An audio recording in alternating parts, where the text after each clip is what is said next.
My name is Megan. My husband, my children, and I live in Gdańsk, but we are from the United States, and I'm happy to share with you how I met Jesus and how he changed my life. When I was a child, I went to church with my family every Sunday. When I was a teenager, I even went to a youth group. I believed in God, but in this way.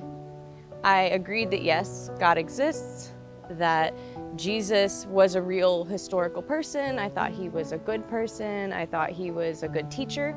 I thought he died for my sins, but I didn't think I sinned very much. I thought I was a pretty good person.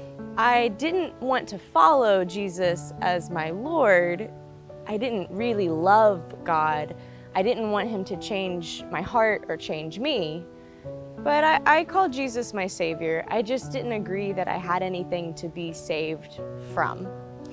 Then I went to college and I started dating an atheist who was very angry about the entire idea of God. And he asked me questions I didn't know the answer to, so I thought maybe nobody knows the answer to these. He seemed so smart, so I thought, well, maybe he's right, and maybe there is no God. Maybe there's nothing when we die, maybe there's no real hope while we live. I hoped that there was some kind of God out there in the universe, but I didn't believe, nor did I want him to be the God of the Bible, because by that point, the Bible to me was just a collection of fairy tales. Around that time, I also started drinking a lot. I went to a lot of parties. I smoked a lot of marijuana. After college, we moved out to Colorado so we could smoke more marijuana. I had a good job at a digital marketing firm. I made a lot of money. From the outside, my life looked very impressive, but it really was a very dark time. I had to be high every day in order to cope with life. I blacked out from drinking on most weekends. My relationship with my boyfriend had become abusive. It was very dark, and I became suicidal. God had other plans for me.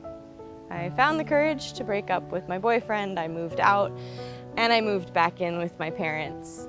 And a friend kept inviting me to this young adult group at a local church, and I did not want to go.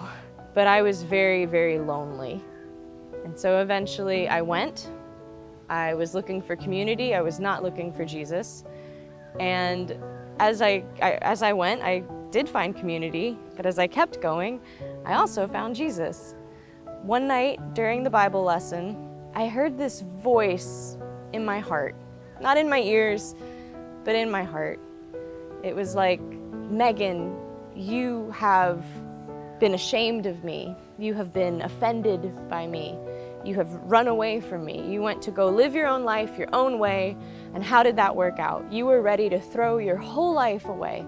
So your life belongs to me now, and you are mine. And it was a powerful moment. In that moment, I understood that I really am a sinner.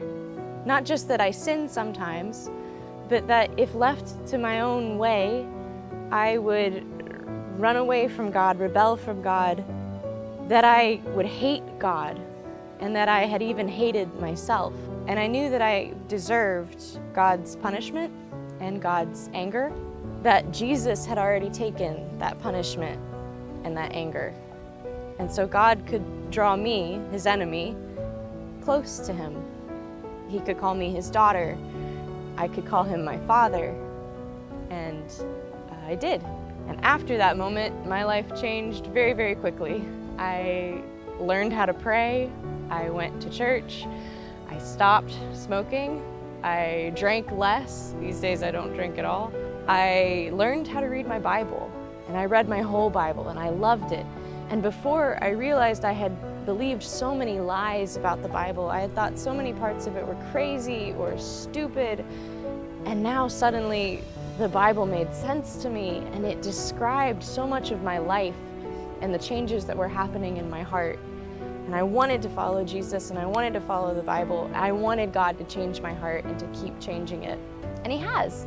Even to this day, God is still changing me to love him better, to love others better, to be more like Christ in this life. And I know that in the next life, those changes will be complete and I will be able to enjoy a relationship with my Father, this relationship that I already have, but I'll be able to enjoy it closely with Him forever.